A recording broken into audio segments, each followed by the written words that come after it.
مجھب الرحمان شامی صاحب، آپ سے شروع کرتے ہوئے، ظاہر ہے آپ نے تاریخ دیکھی ہے پاکستان میں حکومتوں کے جانے کی، اس کے علاوہ اپوزیشن کی طرف سے مہم چلانے کی. آپ کو لگ رہا ہے کہ بہت مشکل ہے اب حکومت کا بچنا آنے والے دنوں میں، یا ابھی بھی بہت کچھ ہے جو حکومت کر کے اپنے آپ کو بچا سکتی ہے؟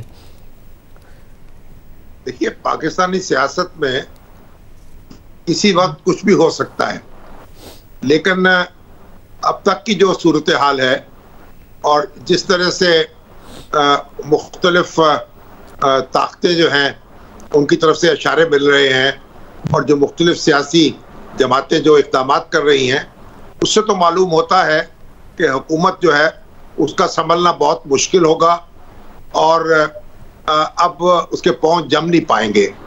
اب یہ کیسے ہوگا، کس طرح ہوگا، کتنے دن میں ہوگا، لیکن لگتا ہے کہ جی کا جانا ٹھہر گیا ہے.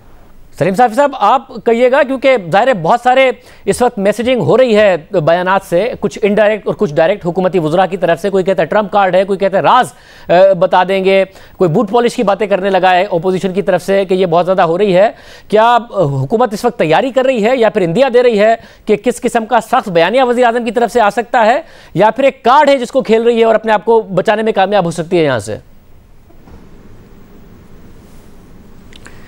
دیکھیے، حکومت نے پہلے تو دباؤ ڈالنے کی، دھمکیاں دینے کی اور ایک نفسیاتی دباؤ ڈالنے کی کوشش کی مقتدر حلقوں پہ کہ ان کو نیوٹرل کی بجائے ماضی کی طرح اپنا ہم نوا بنا سکے.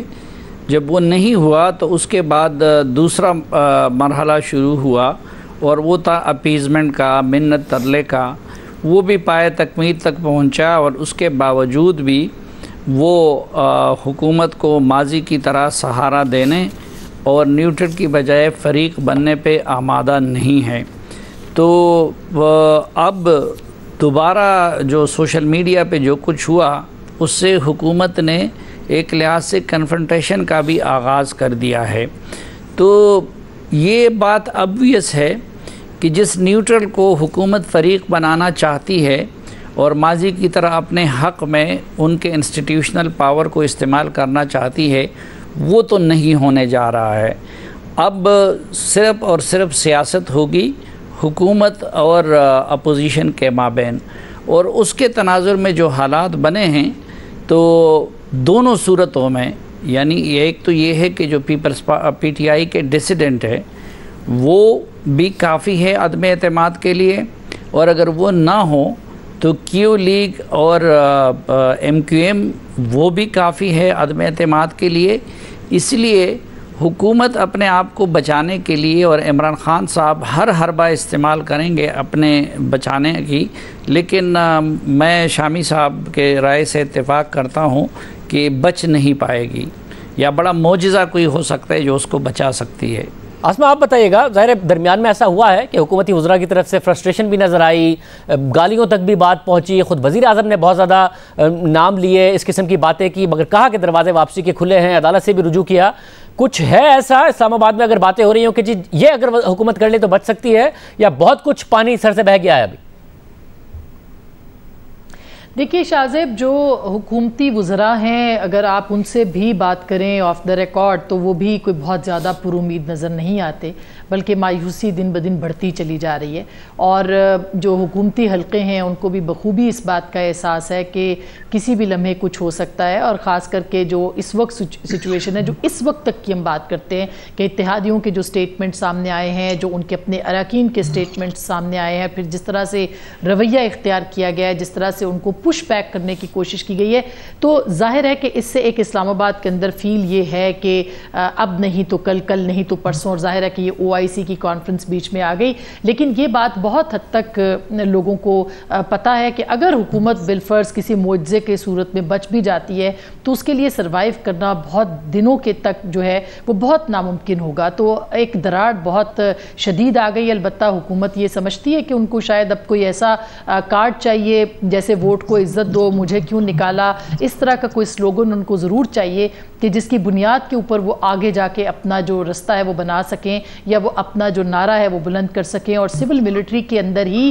ان کو کوئی ریفیوج نظر آتا ہے اور آ رہا ہے، اور ہو سکتا ہے کہ آنے والے چند دنوں کے اندر اس ریفیوج کا جو ہے وہ سہارا حکومت لینے کی کوشش کرے. لیکن وہ ترپ کا وہ جو پتہ جس کی بات کی جا رہی ہے بار بار، وہ شاید ان کو اس بار بھی کوئی بہت زیادہ سہارا نظر نہیں آ رہا کہ ملے گا. لیکن ایک نیریٹو کے طور پہ حکومت کوشش کر سکتی ہے، اور یہ نیریٹو ان کو اپنے ووٹرز کو دینا ہے، اپنے سپورٹرز کو دینا ہے، تاکہ آگے جا کے اگر وہ کوئی اپنی اسٹریٹجی بناتے ہیں سڑکوں پہ آنے کے لیے تو وہ ان کے سامنے آ سکے. لیکن تاحال حکومتی حلقوں کے اندر یہ بات بہت واضح ہے کہ کوئی معجزہ ہی ہو سکتا ہے، کوئی ایسا جو کہ اس حکومت کو بچا سکے جانے سے. شہزاد آپ بتائیے گا، ظاہر جب آن ریکارڈ آپ شو میں بات کرتے ہیں وزراء سے بھی اور اپوزیشن کے رہنماؤں سے بھی، اور جو آف دا ریکارڈ بات ہوتی ہے، ایک عرصہ پہلے تک یہ نظر آ رہا تھا کہ دونوں طرف سے آن دا ریکارڈ بھی بہت کانفیڈنس تھا اور آف دا ریکارڈ بھی کانفیڈنس تھا. ایک کہتا تھا کہ جی ہم کہیں نہیں جا رہے، ایک کہتا تھا یہ جا رہے ہیں. اب بھی صورتحال وہی ہے یا آف دا ریکارڈ حکومتی وزراء کچھ اور بات کر رہے ہیں، وہ کانفیڈنس وہاں پر نہیں نظر آ رہا ہے؟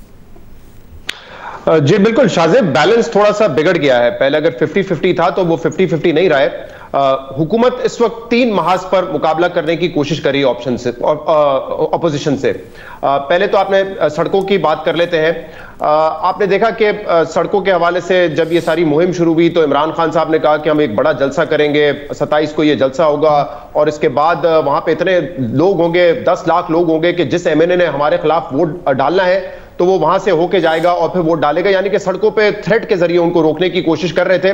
لیکن سپریم کورٹ کا بڑے واضح موقف آ چکا ہے کہ نہ ڈی چوک پہ ریڈ زون میں آپ دھرنا کر سکتے ہیں، اور نہ ہی کسی ایم این اے کو روکا جا سکتا ہے کہ وہ جائے پارلیمنٹ میں ووٹ کاسٹ کرے اپنا. تو وہاں پہ ناکامی ہوئی. پھر عمران خان صاحب نے ابھی 2 دن پہلے مالاکنڈ میں جو تقریر کی، اس میں انہوں نے ایک سوشل بائیکاٹ کا میسج دینے کی کوشش کی کہ اگر یہ واپس نہیں آتے منرف ارکان تو پھر نہ ان کے بچوں کی شادیاں ہوں گی، نہ یہ اسکول جائیں گے. اور میرے خیال سے جس قسم کا رد عمل آیا ہے ان منرف ایم این ایز کی طرف سے میڈیا میں، سوشل سوسائٹی میں، وہ بھی بیک فائر کر گیا. تو سڑکوں پہ جو آپشن تھا اپوزیشن سے فائٹ کرنے کا وہ تو کامیاب ہوتا ہوا نہیں نظر آ رہا. سیاسی محاذ پہ دیکھ لیتے ہیں.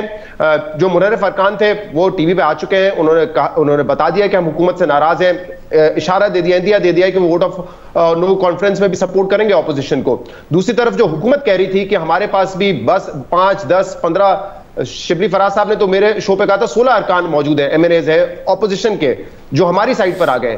لیکن جو قانونی کاروائی کر رہی ہے اس وقت حکومت، اس سے پتہ چلتا ہے کہ ان کے پاس تو 2-4 بھی نہیں ہے، ورنہ وہ جو روٹ لینا چاہتے ہیں قانونی طور پہ پرماننٹ ڈسکوالیفائی کروا کے ایم این ایز کو، تو اس سے واضح ہوتا ہے کہ ان کے پاس کوئی نون لیگ کا یا پیپلز پارٹی کا رہنما ان کا ایم این اے موجود نہیں ہے. تو سیاسی اور اتحادیوں کا بھی آپ نے دیکھ لیا. ایم کیو ایم کی ملاقات فضل الرحمان سے، آصف علی زرداری صاحب سے دوبارہ فون پہ بات چیت، اور میں نے بھی بات کی ایم کیو ایم کے 2-3 لوگوں سے. انہوں نے کہا کہ اگر پیپلز پارٹی جو ہمارے مطالبات ہیں مان تو گئی ہیں وہ، لیکن لیجسلیٹو ہمیں وہ سیف گارڈ مل جاتا ہے، لیجسلیشن میں اس کو شکل دے دی جاتی ہے، تو پھر ہم یقیناً اپوزیشن کی طرف جانے پہ ہم زیادہ فوکس کریں گے. تو سیاسی محاذ پہ بھی ناکامیاں ہو رہی ہیں. لیکن ایک آپشن جو اس وقت حکومت کے لوگ ہمیں بتا رہے ہیں، جب ان سے پوچھتے ہیں آپ کے کیا ہوگا، وہ کہتے ہیں نہیں بچ جائیں گے. جب مزید آپ کھریدتے ہیں کہ کیسے بچیں گے، سارا کچھ ریورس کیسے ہوگا، تو پھر وہ کہتے ہیں 24 گھنٹے بعد آپ کو بتائیں گے، 36 گھنٹے بعد آپ کو بتائیں گے. یعنی کہ وہ ابھی بھی ویٹ کر رہے ہیں کہ کہیں سے جو مقتدر حلقے ہیں وہاں سے سپورٹ آئے گی جیسے ماضی میں آتی تھی. تو اس سپورٹ کا وہ انتظار کر رہے ہیں تاکہ سیاسی طور پہ وہ کامیاب ہو سکیں. تو تیسرا آپشن جو ہے وہ ہے قانونی طور پہ، اور وہ عدالت میں معاملہ ہے.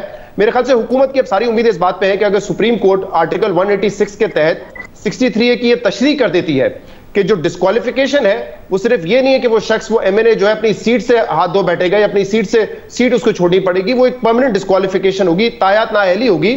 تو پھر شاید یہ ارکان مجبور ہو جائیں اور ووٹ آف نو کانفیڈنس کی طرف یہ نہ جائیں. یہ میرے خیال سے اب قانونی راستہ جو ہے اس پہ مکمل ڈیپینڈنسی ہے حکومت کی.